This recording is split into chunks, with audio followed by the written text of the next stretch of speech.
नमस्कार। इलेक्ट्रॉनिक और print media के सभी हमारे जो पत्रकार बंधु हैं, आज private land public school trust ने आपको इसलिए कष्ट दिया। ये विद्यालयों का एक संगठन है जो प्राइवेट लैंड, मैं आपको थोड़ा सा क्लियर कर दूं, private land public school trust है। ये वो स्कूलों की संस्था है जिसमें लगभग 150 स्कूल शामिल हैं, दिल्ली से बाहर के भी। इनमें वो स्कूल हैं जो स्कूल तो चला रहे हैं लेकिन किराए की बिल्डिंग लेके चला रहे हैं, या किसी ने किसी तरह से अपने पैसे अर्जित करके उस बिल्डिंग को लिया है, या धीरे धीरे बढ़ा के कर रहा है, 2-2 कमरे 3-3 कमरे करके बढ़ा के कर रहा है। इस तरह से उसको आगे बढ़ा रहा है, इस तरह से स्कूल को चला रहा है। एक तरफ ये स्कूल हैं, दूसरी तरफ आप लोगों को वो स्कूल का दृश्य दिखाया जाता है और देखा जाता है दिल्ली में और बाहर भी, दिल्ली से बाहर, जो दिल्ली सरकार या विभिन्न राज्यों की सरकारों ने 1 रुपया प्रति गज के हिसाब से जगह दी और उस पर बिल्डिंग कंस्ट्रक्शन हुई और कंस्ट्रक्शन के बाद उसका चल रहा है। वहाँ स्कूल की कैटेगरी की बजट सरकार का right to children education act की 9 की तरफ से तो एक तरह के नियम बने हुए हैं, लेकिन जब यथार्थता पे आते हैं, धरातल पर आते हैं, तो नियम अलग अलग बने हुए हैं। वो अलग नियम किस तरह से बने हुए हैं कि एक स्कूल कनॉट प्लेस में है, आरटी सेक्शन 9 का जो कानून है वो कनॉट प्लेस के लिए भी बराबर है। जहांगीरपुरी, सुल्तानपुरी, भलसबा, डेरी और वहाँ के उन गाँव जो ग्रामीण हैं, जो रीसेटलमेंट कॉलोनीज़ हैं, जो झुग्गी झोपड़ी कॉलोनी हैं, उनके लिए भी बराबर कानून बना हुआ है। इस बाबत private land public school trust की रजिस्टर्ड है जो, उसकी तरफ से उसके प्रेसिडेंट हीरालाल पांडे जी हैं जो आए हुए हैं, संजय अग्रवाल जी हैं, चंद्रकांत सिंह जी हैं जो जनरल सेक्रेटरी हैं, और पदाधिकारी में गौरव त्यागी, गंगा प्रसाद जी हैं। तो इनकी तरफ से माननीय सुप्रीम कोर्ट में इस बाबत एक पिटीशन फाइल की गई है कि जो डिस्क्रिपेंसीज हैं, जो भेदभाव है, इस भेदभाव को दूर किया जाए और उसके लिए नए नियम इस तरह से बनाए जाएं जो सब चीज़ को कवर कर सकें। कनॉट प्लेस में जो स्कूल है, यहाँ स्कूल की नर्सरी से लेके 15-20 हज़ार से शुरू हो जाती फीस, और वही नियम जहांगीरपुरी में बच्चे क्यों अशिक्षित रह जाते हैं, क्यों रिसेटलमेंट कर, वहाँ बच्चे को भेजना भी वो नहीं सोचते हैं, और वहाँ भेजते भी तो 200, 300, 400, 500 से फीस शुरू होती है, 1000-1500 तक एटलीस्ट लास्ट में पहुँच पाती है, और वो उतने में उस बात को करते हैं। इसी बाबत ये दिया गया है, केंद्र और प्रदेश सरकारें EWS के पैसे मार्च के सेशन खत्म होने के पश्चात भी सितंबर या अक्टूबर तक नहीं देती हैं। अब विषय आता है जिनकी फ़ीस 15,000, 20,000 रुपये पर स्टूडेंट है, तो उनका बजट बहुत ज़्यादा है, उनकी व्यवस्था बहुत ज़्यादा है, ज़मीन भी उन्हें 1 रुपया प्रतिगत जगह से मिली है, सरकार से मिली है, उनको फाइनेंस करने वाले भी बहुत लोग हैं। लेकिन इन स्कूलों को, जो private land public school trust के अधीन स्कूल हैं लगभग 150, उन स्कूलों की अर्थव्यवस्था ख़राब हो जाती है। खासकर कोरोना के दौरान में और अर्थव्यवस्था ख़राब हुई, जिसकी वजह से दिल्ली के ही 3 स्कूलों के प्रबंधकों ने, जो स्कूल से जुड़े हुए व्यक्ति थे, अर्थव्यवस्था की वजह से सुसाइड कर लिया, आत्महत्या कर ली। उन्होंने अपनी आत्महत्या, व्यक्ति किस लिए करता है, जब अर्थभाव बहुत ज़्यादा ख़राब हो जाए तब उन्होंने इस बात को किया। और सभी प्राइवेट स्कूल, प्राइवेट लैंड जो कि किराए के भवनों में चलते हैं, को अचल अपने बिजली के बिल और टीचर्स स्टाफ की तनख्वाह और किराया देने में आर्थिक हालात बद से बदतर होती जा रही है। और अब तो कोरोना काल में उत्पन्न आर्थिक तंगी के कारण से पिछले दिनों में कम फीस वाले स्कूल के मैनेजर भी सुसाइड कर चुके हैं। ये फैक्ट आपके सामने आ गया है। RTE act, right to education act 2009 के तहत देश के गरीब वंचित समाज के बच्चों को दी जाने वाली शिक्षा पर होने वाले खर्चों का निस्तारण सरकार द्वारा वार्षिक न करके समय पर व त्रैमासिक किया जाए, क्योंकि भारत में चलने वाले अधिकतर विद्यालय बजट श्रेणी के ही होते हैं, इनके पास कोई सरप्लस फंड नहीं होता। उन स्कूलों के पास सरप्लस फंड होता है, वो कभी भी उसका उपयोग कर लेते हैं, कभी भी उसको चला लेते हैं, और इनकी मासिक फीस भी लगभग 2000 तक ही होती है। इसलिए सरकार द्वारा सभी नीतियां समस्त विद्यालयों के लिए समान रूप से प्रभावित होती हैं, जबकि कुछ ही विद्यालय आर्थिक दृष्टि से संपन्न होते हैं। इसी बाबत रिट पिटीशन डाली गई है सुप्रीम कोर्ट में। अब दूसरी बात यह आती है कि वो कह सकते हैं, हमसे सरकार कोर्ट में पूछ सकती है और आप भी हमसे पूछ सकते हैं कि ये भेदभाव कैसे ख़त्म हो। ये भेदभाव जिस तरह से रजिस्ट्रेशन दिल्ली 1 है, दिल्ली की ज़मीन एक है, धरती एक है, सब कुछ एक है। तो सरकार ने रजिस्ट्रेशन, जो रजिस्ट्रेशन होता है ज़मीन की खरीद फरोख्त जब करते हैं तो उसकी कैटेगरी बना दी। कोर्ट फीस की जो स्टैंप ड्यूटी है उसकी कैटेगरी बनाई हुई है। Category A, B, C. Connaught Place है तो ए में आएगा, साउथ दिल्ली बी में आएगी, उस तरह की। फिर सी, डी, ई, एफ, जी, एच, आई, जे। जब आई कैटेगरी वाला बिल्कुल निम्न स्तर का है, मजदूर स्तर का तबका, रीसेटलमेंट कॉलोनी है, झुग्गी झोपड़ी कॉलोनी है, वहाँ कोई व्यवस्था नहीं है, ज़मीन है, खाली ज़मीन पे बना रहे हैं, किसी तरह से कच्चा पक्का मकान बनाया, पत्थर डाले, किसी तरह से झोपड़ी डाली, उनको जब चला रहे हैं तो उसी तरह से रजिस्ट्रेशन फीस जो है वो भी उन्होंने अलग अलग रखी। एक से ग्रेड जो उसकी कैटेगरी ए है, बी है, सी है, डी है, उसकी अलग अलग फीस की वैल्यू रखी है। रजिस्ट्रेशन फीस, स्टाम्प ड्यूटी जो है वो अलग अलग रखी। ठीक उसी तरह हम कहते हैं जैसे स्टाम्प ड्यूटी अलग अलग रखी गई है, उसी तरह से आप हमारे एजुकेशन के जो एक्सपेंस देते हैं आप, जो हमें उस हिसाब से डिस्ट्रीब्यूट करें, जो हम सब उसी हिसाब से उसको काम चला सकें। और ये भेदभाव बहुत तेज़ी से बढ़ा और इस भेदभाव का तेज़ी से बढ़ने का विरोध private land public school trust ने किया। और सीधे सीधे ना तो हम कोर्ट पहुंच गए, ना सीधे सीधे हमने लीगल नोटिस दे दिया। लीगल नोटिस भी हमने बहुत तब दिया जब भारत सरकार और दिल्ली सरकार को लगातार, और दुख ये हो रहा है दिल्ली सरकार के शिक्षा मंत्री पूरी दुनिया में तो कहते हैं हम शिक्षा के क्षेत्र में दिल्ली में बहुत काम कर रहे हैं, बहुत काम किया, लेकिन जो private land public school trust ने लगातार मेल करके उन्हें, क्योंकि कोरोना काल भी चल रहा था, फिजिकल मिलने को उन्हें टाइम नहीं मिल रहा था, ना पहले उन्होंने टाइम दिया नहीं कि राजनीतिक व्यस्तता है, चुनावी व्यस्तता है। उसके बाद जब कोरोना काल चला तो भी मेल बाकायदा भेजी गई, जो डिफरेंट डेट पे 5-3 की भी मेल भेजी गई, और फिर बाकायदा 6 मेल लगातार, second reminder, third reminder, fourth reminder, fifth, sixth reminder, बराबर रिमाइंडर इसी बात के भेजे गए कि आप हमारे साथ जो डिस्क्रपेंसीज कर रहे हैं, भेदभाव कर रहे हैं, वो ख़त्म होना चाहिए, वो नहीं होना चाहिए। लेकिन उन रिमाइंडर का कोई जवाब नहीं मिला। अंततः उन्हें मैंने लीगल नोटिस दिया। लीगल नोटिस जब उनको दिया उसका भी कोई अभी तक रिप्लाई नहीं मिला था।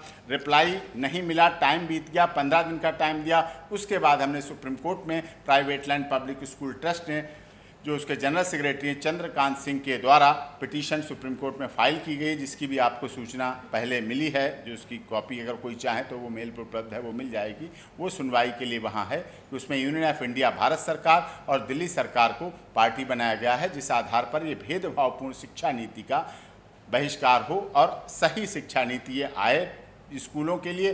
क्योंकि इस समय वर्तमान में केंद्र सरकार स्कूलों पर ध्यान दे रही है, शिक्षा नीति पर ध्यान दे रही है। कई मामले तो कई वर्षों के मामले ऐसे भी आए हैं कि केंद्र सरकार ने तो फंड अलॉट कर दिया।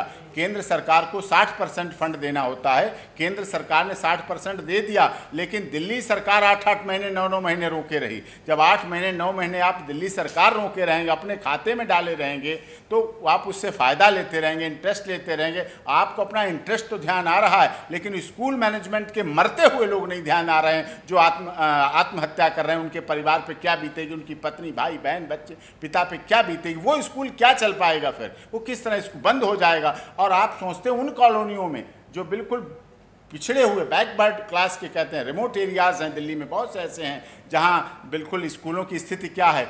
उन कॉलोनियों में यदि स्कूल बंद होगा, जब स्कूल बंद हो जाएगा तो वहाँ का विद्यार्थी ऐसा नहीं कि वो कनॉट प्लेस पढ़ने आए या मालवीय नगर या बसंत विहार, बसंत खास या वहाँ पढ़ने चला जाए, वो धीरे धीरे अपने बैठ जाएगा और अपने घर पर बैठ जाएगा। इस तरह से वो अशिक्षित बनेगा। अशिक्षित बनने के बाद कुछ तो करेगा, कुछ तो करेगा, उसे क्राइम सबसे अच्छा लगेगा। तो अब जब क्राइम में जाएगा तो अपराध बढ़ेंगे, फिर आप राजनीति शुरू करेंगे। जब अपराध हो जाएगा कहीं तो फिर आप धर्म की भी राजनीति करेंगे, अगड़े पिछड़े की भी करेंगे, बैकवर्ड की भी करेंगे, दलित की भी करेंगे, सवर्ण की भी करेंगे, फिर राजनेता करते हैं। अभी हम इस बात को आगाह कर रहे हैं क्योंकि शिक्षक का जीवन बहुत महत्वपूर्ण होता है। पंडित मदन मोहन मालवीय ने इस बात को प्रणेता हैं, किस तरह उन्होंने काशी विश्वविद्यालय, बनारस विश्वविद्यालय बनाया और शिक्षा का शोध किया। तो शिक्षकों की मांग है और शिक्षक तो ठीक उसी तरह से होता है, वहीं पर बना रहता है, उसे जिंदा बना रहने दो। शिक्षक बहुत बड़ा प्रमोशन नहीं चाहता है, उसका बहुत बड़ा प्रमोशन हमारे सिस्टम में ही नहीं है। बताइए ऐसा कौन सा शिक्षक है जो बिना राजनीति में आए प्रमोशन हो गया हो उसका, वो तो वहीं का वहीं रहता है शिक्षक। आपने हिंदी फिल्मों में भी देखा शिक्षक और मास्टर जी का रूप, किस तरह वो अपनी बेटी को सच दर्शाया जाता है, किस तरह वो अपनी बेटी के विवाह के लिए जाता है कि मैं गरीब स्कूल मास्टर हूँ, ऐसा बोलता है जाके। तो उसकी भावना को आप समझिए। आज के देश में भारत का संविधान है, बाबा साहब डॉक्टर भीमराव अंबेडकर का संविधान निर्मात्री सभा के द्वारा निर्मित संविधान है। उसमें ऐसा भेदभाव जब नहीं है तो भारत सरकार इस तरह के संविधान के साथ खिलवाड़ क्यों कर रही है? क्यों राइट टू एजुकेशन जो RT एक्ट 2009 और 1972 का बना हुआ है उसमें इस तरह का संशोधन हो और उसके बाद आगे की प्रोसीडिंग आवश्यक है, क्योंकि शिक्षक ठीक उसी तरह है, सड़क की तरह है। सड़क पर जैसे शिक्षक सड़क है उस पर चलने वाला गुवाहाटी, चौपाटी, कन्याकुमारी, कश्मीर तक पहुंच जाता है, लेकिन शिक्षक सड़क की तरह है, वहीं का वहीं पर बना रहता है, आगे नहीं हटता, पीछे नहीं हटता, लेकिन वहीं से वहीं रास्ता देता रहता है, उसके ऊपर चलने वालों को बहुत दूर तक पहुंचा देता है। शिक्षकों की सुनी जाए, इसलिए private land public school trust द्वारा यह प्रेस कॉन्फ्रेंस आयोजित की गई और आप लोगों को उसमें शामिल किया गया। लेकिन इसमें थोड़ा सा दुख है, आज ही के टाइम एक दूसरी प्रेस कॉन्फ्रेंस भी वहीं ऑर्गेनाइज कर दी। किस तरह से प्रेस ट्रस्ट वालों ने बुक कर लिया और किस तरह से दोनों लोगों को टाइम दे दिया, ये थोड़ा दुखद है। क्योंकि मेरे पास वहाँ अभी निकल के आ रहे तो वहाँ कर सर इसमें जा रहे हैं, इसमें जा रहे हैं, अब सर उसमें आऊँ कि इसमें आऊँ, अभी आता हूँ, अभी रुक जाना, आप रुक जाना, आप रुक जाना, ये इस तरह की स्थिति बन रही है। नहीं, बीट कितने लोग, अभी पूनम शर्मा का वो करे कि वहाँ आप रुक जाना, आप दे देना, हो जाता है, लेकिन ऐसा होना नहीं चाहिए। चलिए खैर कोई बात नहीं, आप लोग हैं, एक ही काफ़ी है, एक भी हमारे लिए आप लोग कितने हों, एक ही भी बहुत आगे को बात बढ़ा देता है, बहुत आगे पहुंचा देता है। प्रेस रिलीज़ है और अब मैं चाहूँगा जो हमारे private land public school trust के जनरल सेक्रेटरी हैं और सुप्रीम कोर्ट में जो पिटीशन फाइल हुई है प्राइवेट लैंड पब्लिक स्कूल के द्वारा, जिसमें यूनियन ऑफ इंडिया और दिल्ली सरकार पार्टी बनी है, ये कुछ कहना चाहें और फिर बाद में अध्यक्ष जी कह दें। आप सभी के चरणों में मैं नमन करता हूँ, वंदन करता हूँ, प्रणाम करता हूँ। मैं संस्था का जनरल सेक्रेटरी चंद्रकांत से आप सभी का अभिवादन करता हूँ और आप सभी से निवेदन करना चाहूँगा कि RT एक्ट में ये प्रोविजन किया गया है कि जितने भी प्राइवेट स्कूल है उसमें 25% बच्चों को मुफ्त में पढ़ाना है। अब दिल्ली में 2 प्रकार के विद्यालय हैं, एक सरकारी, एक प्राइवेट। प्राइवेट विद्यालय भी 2 प्रकार के हैं, एक वो जिनको सरकार से एड मिलता है, दूसरा वो जिनको सरकार से एड नहीं मिलता। अब वो स्कूल जिनको एड नहीं मिलता उनकी भी 2 प्रकार की श्रेणी है। एक वो स्कूल जिनको सरकार द्वारा बहुत ही सस्ते दर पे जमीन मिली हुई है, 1 रुपए के हिसाब से, 1 रुपए गज के हिसाब से, और दूसरे वो लोग जो कच्चे कॉलोनी में अपने स्कूल खोले हुए हैं, किराए की बिल्डिंगों में अपने स्कूल खोले हुए हैं, और उन लोगों ने स्कूल इसलिए खोला है क्योंकि समाज में वहां पर सरकार अपने स्कूल नहीं खोल पाई है, और खोला भी है तो वहां पर रहने वाले जनता का विश्वास नहीं जीत पाई। तो जो बजट स्कूल है, बजट स्कूल इसलिए आए हैं समाज में क्योंकि वहां आवश्यकता है, वो शिक्षा माफिया का हिस्सा नहीं है, वो केवल समाज को जागृत करने के लिए, समाज में शिक्षा का प्रचार प्रसार करने के लिए उन लोग अपना विद्यालय चलाते हैं। लेकिन पिछले 3-4 वर्षों से जिस प्रकार से शिक्षक का और निजी विद्यालय चलाने वाले लोगों का जो उनके मान सम्मान के साथ खिलवाड़ किया जा रहा है, ये बहुत बड़ा चिंता का विषय है। आप सभी पत्रकार बंधु हैं, जानते ही हैं, जब समाज में एक विद्यालय बंद होता है तो 100 जेल की आवश्यकता पड़ती है। और जिस प्रकार से वर्तमान में शिक्षकों को और विशेषकर से जो निजी स्कूलों के साथ जुड़े हुए उनकी जो स्थिति बिगड़ते जा रही है, वो आप लोगों से छुपी हुई नहीं है।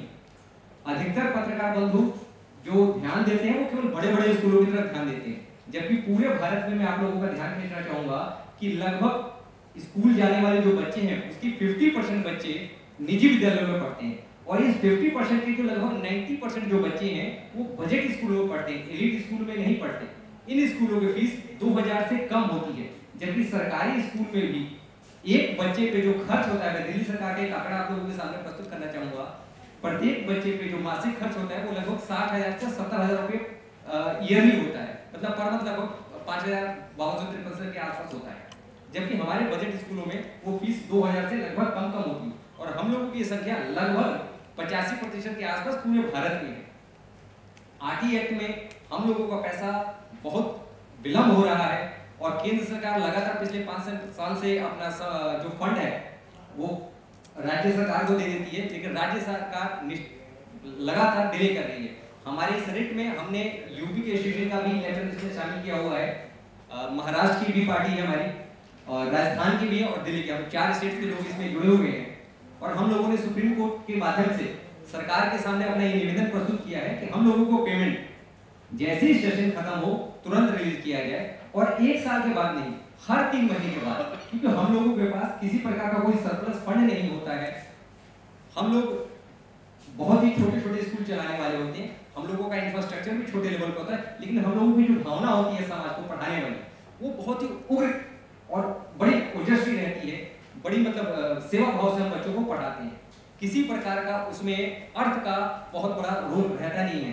तो आप लोगों के माध्यम से सिर्फ मैं इतना ही निवेदन करना चाहूंगा कि आप हमारी इस दर्द को अपने कलम की ताकत से समाज तक पहुंचाने का प्रयास करें, ताकि समाज को चलाने वाले लोग, देश को चलाने वाले लोग हमारी इस पुकार को सुने और शिक्षा जगत में जो पावन काम में हम लगे हैं, हम निरंतर उस काम को शिद्दत और श्रद्धा के साथ करते हैं। हम माइक हमारे संस्था के अध्यक्ष संजय अग्रवाल जी से निवेदन करूंगा, वो कहें और आप सभी को संबोधित करें।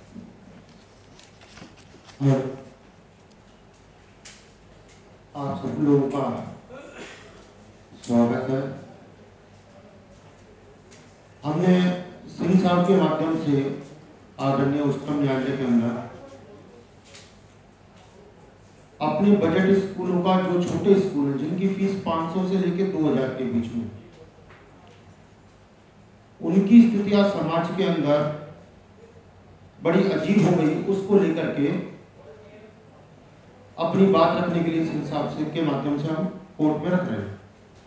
पहली बात हमारी ये थी कि जो EWS का पैसा हम पूरे साल बच्चों को पढ़ाते हैं, उनको कॉपियां देते हैं, किताबें देते हैं, उनका ड्रेस अप सब कुछ हम उनको देते हैं, लेकिन सरकार को वो पैसा हमको हर महीने फीस दे दें या 3 महीने में दे दें या 6 महीने में दे दें या साल के अंत में दे दें, यानी 31 मार्च के बाद 1 अप्रैल, 2 अप्रैल, 3 अप्रैल दे दें। लेकिन होता यह है कि वो पैसा हमको अक्टूबर, नवंबर और कई बार तो 2-2 साल में मिलता है, जिससे हम कम बजट के स्कूल जिनके पास फंड बहुत कम होता है, होता ही नहीं है, जो आता है उसी से खर्च करके चलाते हैं, उनकी स्थिति ये बन जाती है कि सरकार का दबाव होता है इनको कहीं से भी यूनिफॉर्म दीजिए, नेक्स्ट सेशन वाले को भी पिछला पैसा मिलता नहीं, अगले को अप्रैल में दोबारा से कॉपी, किताब, फीस और टीचर्स को और स्टाफ को पैसा कहां से दें। इसी बात को लेकर के सिंह साहब के माध्यम से हमने पहली बात ये रखी है आदरणीय कोर्ट के सामने कि हमारे को 31 मार्च तक पैसा जरूर मिल जाना चाहिए, क्योंकि हमारी स्थिति वो नहीं है जो 5,000, 10,000, 15,000 रुपए पर मंथ की फीस वाले स्कूलों की स्थिति है। दूसरी बात हमने रखी है कि हमारी भी कैटेगरी एजुकेशन डिपार्टमेंट में एक अलग से तय है, जिसके अंतर्गत जैसे दिल्ली में रजिस्ट्री और हाउस टैक्स अलग अलग कैटेगरी के माध्यम से होता है। अब हाउस टैक्स ABCDEFGH कैटेगरी है, क्यों है? वहां की लोकलिटी, वहां के लोगों की अर्थव्यवस्था, उसको देख करके। उसी प्रकार से अगर स्कूल हमारा फीस के अकॉर्डिंग, जो फीस है उसके अकॉर्डिंग अगर हमारी भी कैटेगरी तय हो जाए, अब A फॉर एप्पल, वो तो चाहे 20,000 रुपए पर मंथ फीस वाला हो, चाहे 500 रुपए पर मंथ फीस वाला स्कूल हो, वजन तो दोनों का बराबर रहेगा। लेकिन जो एडमिनिस्ट्रेटिव प्रॉब्लम्स है हमारी, जो वहां सुविधाएं देने का मामला है, जो टीचर्स और स्टाफ को पैसा देने का मामला है, वो सब भी हमारी कैटेगरी वाइज चेंज होनी चाहिए, अलग होनी चाहिए। इतनी सी मांग को लेकर के हम लोगों ने कोशिश की है और सिंह साहब का जो सहयोग मिल रहा है और जो दमदार तरीके से इन्होंने आगे बात रख रहे हैं हमारी, उम्मीद करते हैं कि भारत सरकार और दिल्ली सरकार हमारी बात को जरूर मानेगी और हमारे पास और कोई रास्ता नहीं रह जाता। बात चर्चा होनी शुरू हो गई है, अगर आवश्यकता पड़ेगी तो हम लोग आज ऐसी स्थिति में हो गए कोरोना की वजह से कि कल को पूरे देश में बजट छोटे स्कूल तालाबंदी कर सकते हैं, हमें ताले लगाने पड़ेंगे अपने स्कूल में, हम बिल्कुल बंद करना चाहेंगे, क्योंकि पैसा देने के लिए नहीं है। टीचर्स, स्टाफ, चपरासी, पियोन, बिजली का बिल, हाउस टैक्स, सब कमर्शियल, सब हमको देना पड़ता है। लेकिन आज स्थिति इतनी भयंकर बन चुकी कि हो सकता है कि कल को जन आंदोलन करना पड़े और तालाबंदी करनी पड़े। धन्यवाद। इतनी सी ऐसे मत करो, इधर नीचे जा, नीचे झुक। अब हमारी संस्था के संरक्षक आदरणीय हेगालाल पांडे जी से मैं आग्रह करूंगा अपनी बात रखेंगे और बात के साथ साथ धन्यवाद प्रस्ताव। धन्यवाद। धन्यवाद। नहीं पूछेंगे सवाल। अच्छा, मैं बीच में माफी चाहूँगा, उसके बाद जो भी आपके प्रश्न होंगे हमारे वकील साहब जवाब देंगे। नमस्कार, आप सभी पधारे, उसके लिए आप सभी का अनुरोध करूँगा कि सब अपने आपको उत्तर देकर के संतुष्ट करेंगे। जो भी आपके प्रश्न हैं पूछ सकते हैं।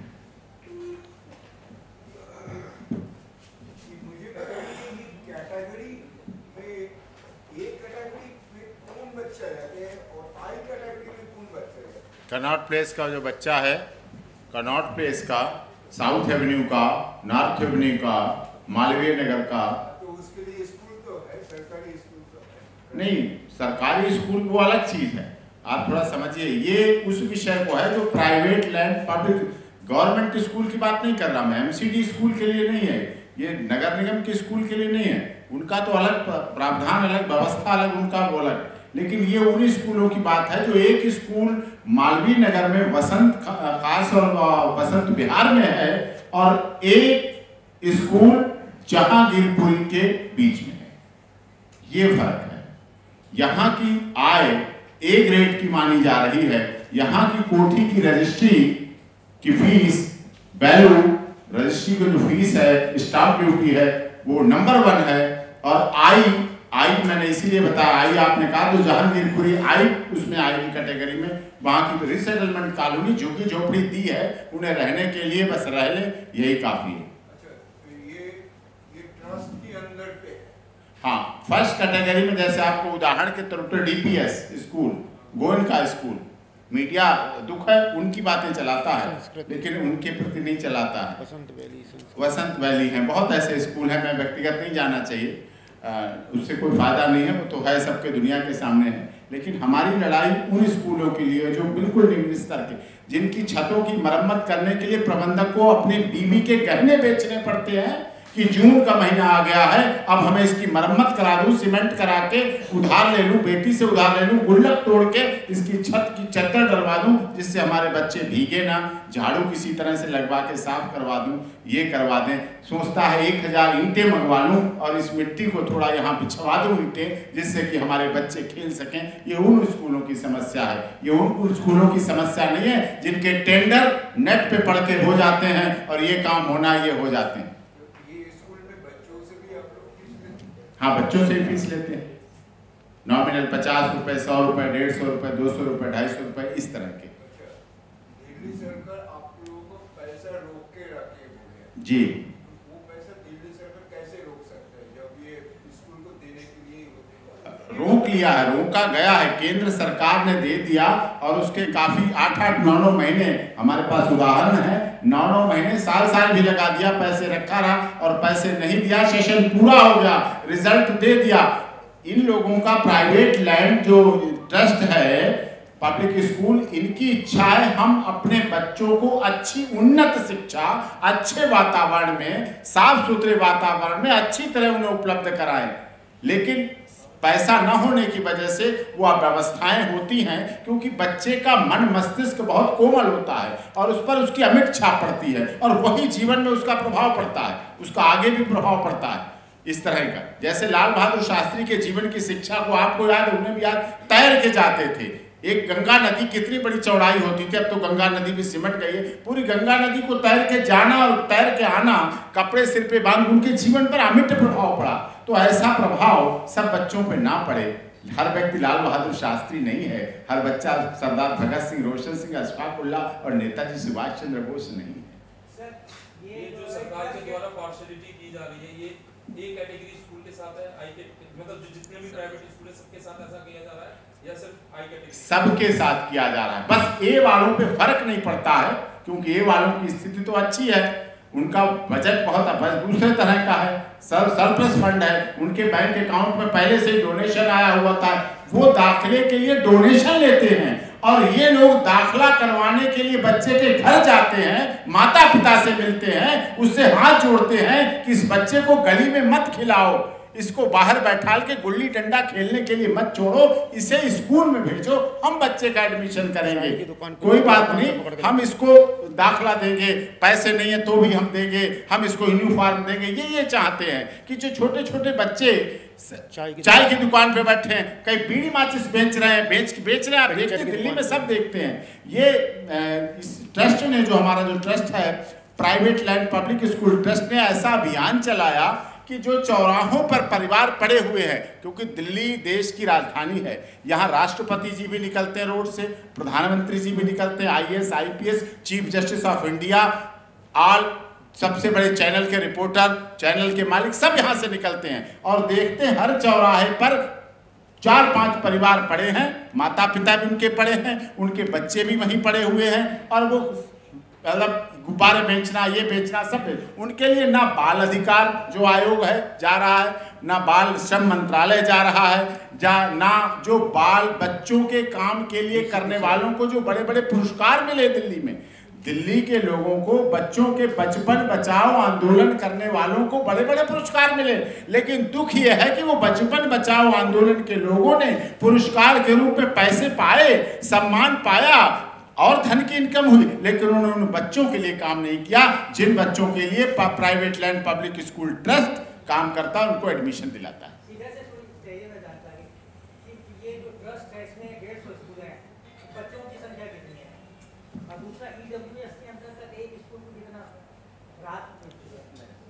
बता दो।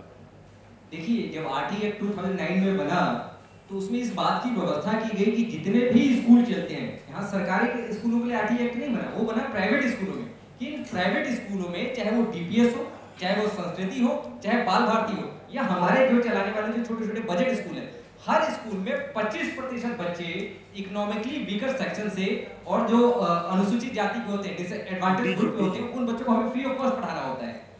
ये बच्चे जब DDA लैंड पर बने हुए स्कूल में जाते हैं तो वहाँ उनको केवल 5% उनका खर्चा का मिलता है, लेकिन जो हमारे निजी जमीन पर चल रहे होते हैं, जो रेंटेड प्रीमाइसेस में चल रहा होता है, यहाँ पर उन बच्चों का सारा खर्चा सरकार वहन करती है और पूरे भारत में ये व्यवस्था है। तो ये पैसा हमें समय से नहीं मिल पा रहा है, जिसकी वजह से बजट स्कूल की आर्थिक स्थिति चरमरा गई है।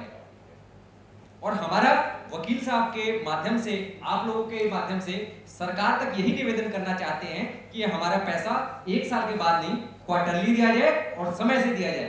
दिल्ली में हमारे east Delhi public school association के प्रेसिडेंट साहब यहाँ बैठे हैं, उनका 7 सालों से दिल्ली में पैसा नहीं मिला, जो भारत की राजधानी है।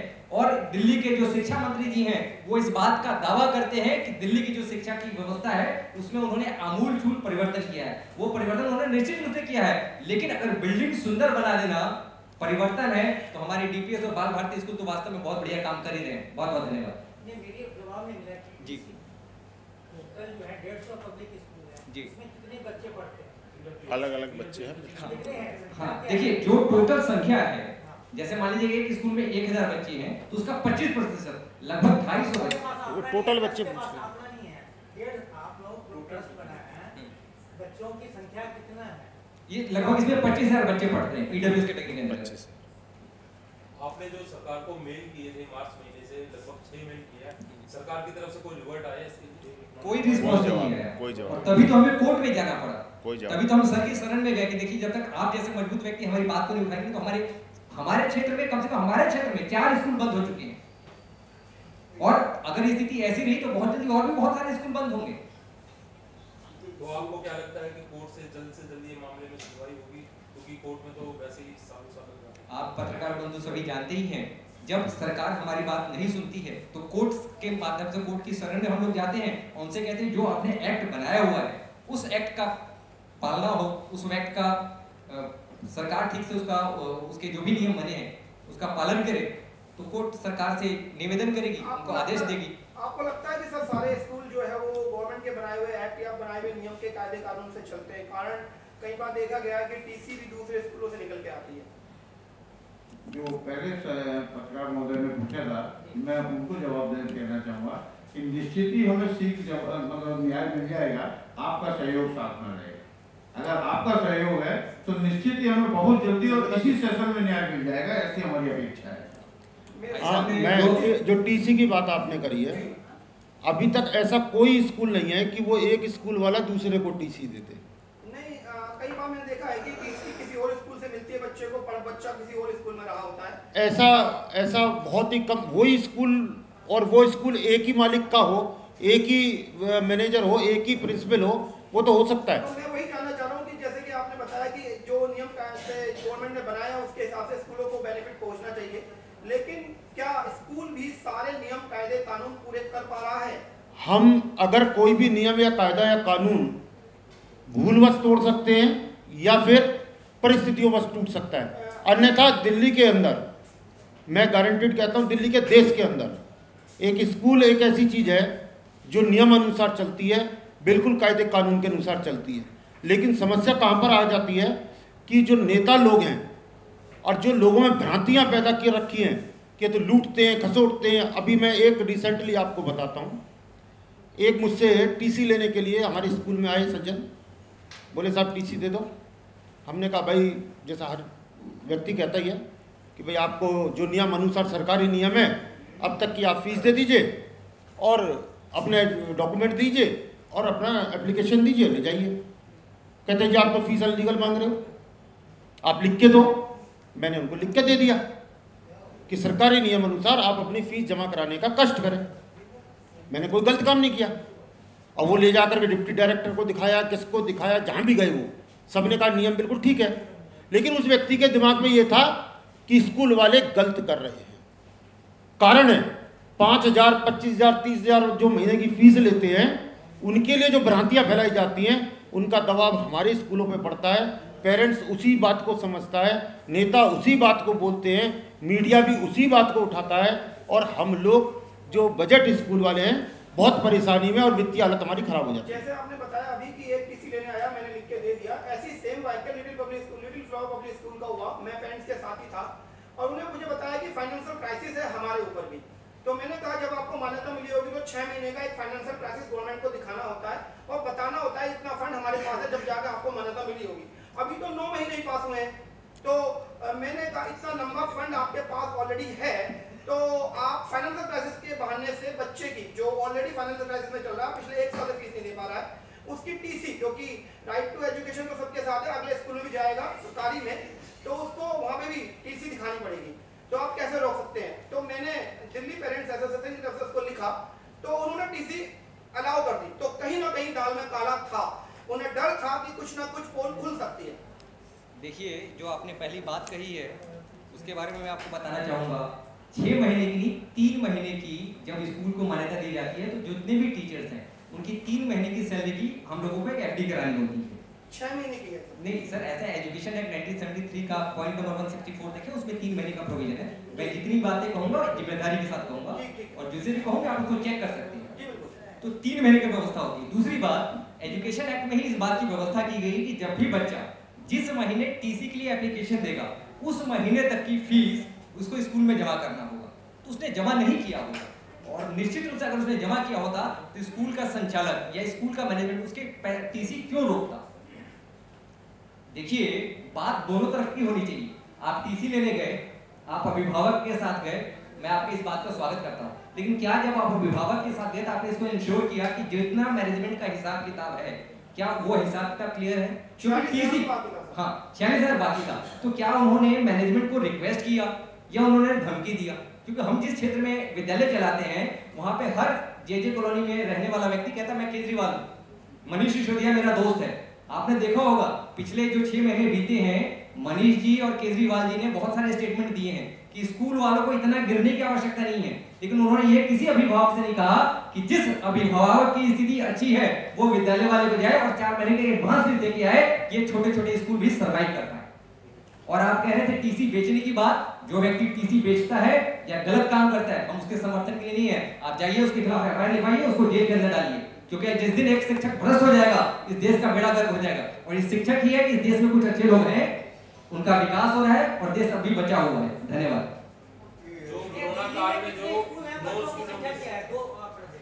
देखिए, दिल्ली में सरकारी और प्राइवेट, हमारे ट्रस्ट में लगभग 172 स्कूल के आसपास जुड़े हुए हैं दिल्ली में। ईडब्ल्यूएस कैटेगरी में पढ़ने वाले बच्चे 25,000 टोटल नहीं, हमारे ट्रस्ट से जुड़े हुए लोग। जी जी 25,000 बच्चों के भविष्य का सवाल है। जी जी, और बच्चे तो ईडब्ल्यूएस कैटेगरी में है, सारे जुड़ेंगे तो लाख से ज्यादा है वो बच्चे। जो कोरोना काल में जो नो स्कूल नो फीस को लेकर भी बहुत मांग उठी है, तो क्या आपके हिसाब से ये सही है कि जितनी मतलब ऑनलाइन क्लास की, क्योंकि अभिभावकों का ये कहना है कि जो ऑनलाइन क्लास हो रही है 2-1.5 घंटे की या 3 घंटे की, तो इस हिसाब से फीस दी जाए? देखिए दो बातें हैं, नो स्कूल नो फीस, है ना।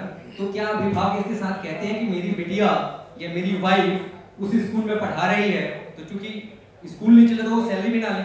अगर स्कूल के जो खर्चे हैं सरकार उस खर्चों में कोई सहयोग करती है तो ये मांग बिल्कुल जायज है, लेकिन आप खर्चे एज इट इज पूरा करते रहें और इनकम ना हो तो आप बताइए कि ये संभव है क्या? गाड़ी बिना पेट्रोल के चल सकती है तो हम लोग भी स्कूल चलाने की कोशिश करेंगे। धन्यवाद। एक बात मैं कहना चाहूँगा, आपने जो सवाल किया, दिल्ली के अंदर जो कोरोना काल में जो पेरेंट्स कह रहे हैं वो अपनी जगह बिल्कुल ठीक कह रहे हैं, क्योंकि सबकी स्थितियाँ बहुत खराब हैं।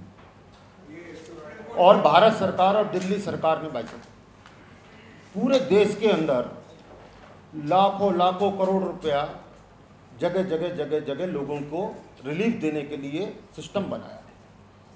हम इस मंच से ये मांग कर रहे हैं PLPST की तरफ से कि जैसे दिल्ली के अंदर 0 से 200 यूनिट हर एक को फ्री है, तो ये दिल्ली सरकार 0 से लेकर के 2,000 रुपये पर मंथ की सब्सिडी हर स्कूल में, प्राइवेट स्कूल में पढ़ने वाले बच्चे को दे। ये समस्या ही खत्म हो जाएगी।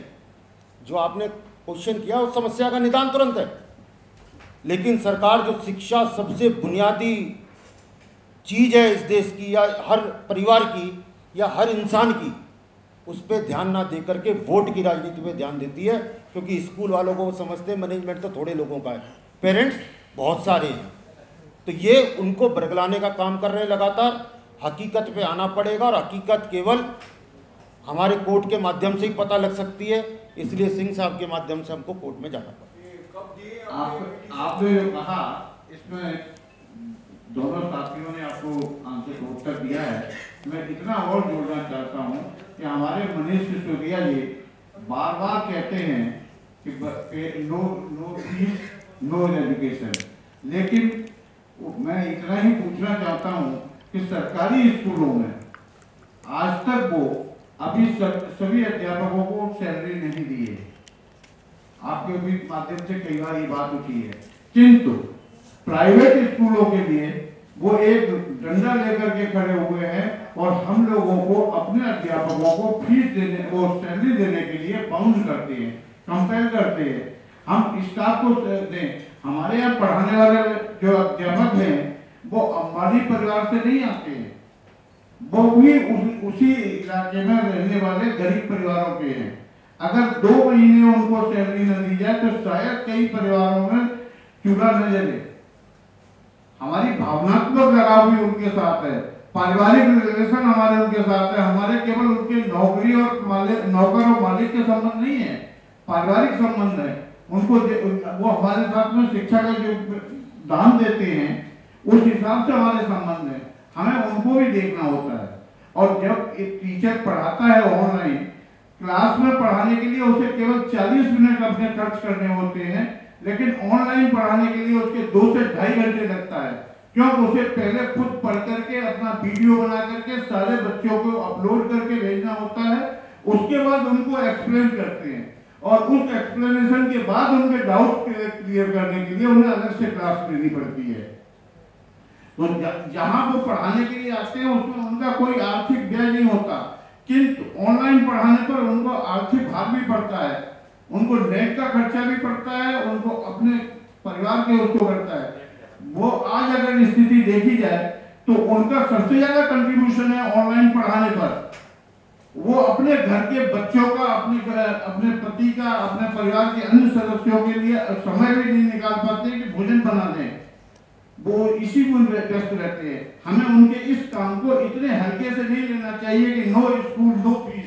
अरे वो आपके लिए 2.5 घंटे खर्च कर रहे हैं जहां के आपको केवल 40 मिनट देते थे। इस चीज को आज अभिभावकों ने आपके माध्यम से कई बार ये बात उठाई है कि हमारे घर का बिजली का बिल बढ़ गया, हमारा एसी का बिल बढ़ गया, हमारे नेट का खर्चा बढ़ गया, हम कहाँ से मतलब मोबाइल और ये गैजेट की फैसिलिटीज दे, ये सारी बातें अभिभावकों ने उठाई। क्या आपने कभी सोचा कि एक टीचर ये सारे खर्चे वहन करके आपके बच्चे को पढ़ा रहा है और उसके लिए आप कहते हैं कि no salary, no fees, no, तो ये एक तरफ से न सोच के दोनों स्थितियों को सोचे। धन्यवाद। जिम्मेदार कौन है ये बताइए, सरकार जिम्मेदार है इसके लिए? दोनों सरकार है, पूरी तरह से सरकार, हमारे बाकी समझने का पूरी तरह से सरकार। क्यों आप वो टीचरों में भी है और ईडब्ल्यूएस कैटेगरी की नहीं, हमारे मनीष सिसोदिया जी का जो भी स्टेटमेंट होता है वो द्वर्थी होता है। एक तरफ वो कहते हैं आप फीस ले सकते हैं, मंथली फीस चार्ज करिए, आप उसके अलावा दूसरे को मत लीजिए, लेकिन उन्होंने किसी भी अभिभावक के लिए कभी भी ये स्टेटमेंट नहीं दिया कि आप लोग केवल फीस जमा करा दीजिए। क्योंकि उनके अभी हमारे साथी ने आपको बताया कि वो देखते हैं कि स्कूलों की संख्या मान लीजिए मतलब 5,000, 7,000, 10,000 मैनेजमेंट के परिवार को मिलाकर के 70,000 के करीब वोट होंगे, लेकिन अगर हम अभिभावकों के फेवर की बात कर रहे थे तो वो लाखों की संख्या में हमारे वोटर हैं और बाद में तो सब भूल जाते हैं। अभी जैसे सरकार ने कहा मैं एक और आपकी बात पे करना चाहता हूँ। मनीष सिसोदिया जी के बयान अगर आप ध्यान से देखेंगे और सुनेंगे तो टीवी पे उनका बहुत अच्छा बयान आया और पेरेंट्स इतना खुश हो गया कि वो आज तक हमसे पूछता है कि 3 महीने की फीस कोई स्कूल वाला नहीं लेगा। इसका अर्थ समझने की बात है। पेरेंट्स के दिमाग में क्या गया, सरकार ने 3 महीने की फीस माफ कर दी। अर्थ ये था कि आप इकट्ठी 3 महीने की नहीं लेंगे, हर महीने के महीने फीस लेंगे। वो पेरेंट्स जो गरीब तबका है, जो सुबह निकलता है शाम को कमा के अपने घर का गुजारा करता है, उसके दिमाग में तो यह है कि सरकार ने 3 महीने माफ कर दी। अब उनको कौन फेस कर रहा है? हम फेस कर रहे हैं। मंत्री जी तो अपना साफ, तो मकान मालिकों के लिए भी कहा था कि जो किराया नहीं दे पाएंगे मैं दूंगा किराया। तो हम ऐसे सिस्टम में फंस जाते हैं। जब भी मैंने कहा नेताओं से और मीडिया भाइयों से सबसे मेरा निवेदन है कि वास्तविक जो स्थितियां हैं कृपया करके उन पे भी ध्यान दीजिए। ये सुप्रीम कोर्ट में कब आपने ये जी पिटीशन लास्ट थर्सडे डाली फाइल की थी। 31 अक्टूबर तक स्कूल बंद है। Before that it will be come out or it will... अब तो ये तो कोर्ट के रजिस्ट्री पे डिपेंड करता है। अच्छा, हियरिंग पे कब लगाएंगे, कब हियरिंग पे लगाएंगे वो तो उन्हें देखना है। हमने अर्जेंट एप्लीकेशन मूव भी कर दिया और मेंशन भी कर दिया। ठीक है, I agree with your point. Now ये the question is कि ऑनलाइन एजुकेशन के नाम पर ये जो मतलब बिजनेस हो रहा है, do you agree with all these systems? आप अपने प्रश्न को एक बार दोबारा दोहराएं। क्या आप ये कहना चाह रहे हैं कि ऑनलाइन एजुकेशन होनी चाहिए या नहीं होनी चाहिए? ऑनलाइन एजुकेशन पे आप लोगों का मतलब सपोर्ट है? नहीं, देखिए 2 बातें हैं। अभी स्कूल तो खुल नहीं पा रहे हैं क्योंकि हम लोग कभी ऑनलाइन एजुकेशन नहीं लिए ना। देखिए हमारे पास 2 रास्ते हैं। स्कूल बंद है, पिछले 6 महीने से बच्चे घर पे हैं। अब वो घर में बच्चे टीवी देखते रहे, खेलते कूदते रहे या कुछ प्रयास करते रहे कि वो सही दिशा में लगे, तय आप कीजिए, हम लोग वैसा करने के लिए तैयार हैं। और हमारे बीच तो ऐसे लोग बैठे हुए हैं। एक अंतिम बात कह के मैं आप लोगों का काफी समय लिया, उसका धन्यवाद भी करूंगा। हमारे जो बजट स्कूल है उसमें हर स्कूल में 30 से 40% फीस का डिफॉल्ट होता है, वो हमें फीस आती नहीं है। और आप लोगों को जानकर आश्चर्य होगा, दिल्ली में मेरे यहाँ 2-3 साथी बैठे हुए जिन्होंने 3-3 महीने की फीस माफ कर दी है, क्योंकि वो बच्चों के माँ बाप से डायरेक्ट जुड़े हुए हैं। उनकी पीड़ा में, उनके सुख में, उनके दुख में हम लोग साथ उनका पूरा निभाते हैं। हम बड़े स्कूल, हमने बताया हम शिक्षा माफिया का हिस्सा नहीं है, हम शिक्षा का प्रचार प्रसार करना चाहते हैं। और जब आप लोग अपने एसी ऑफिस से बाहर निकलकर हमारे जैसे विद्यालयों रूपी मंदिर में आएंगे तो आप देखेंगे कि किस श्रद्धा शिद्दत से हम बच्चों को शिक्षा का दान देने का प्रयास करते हैं।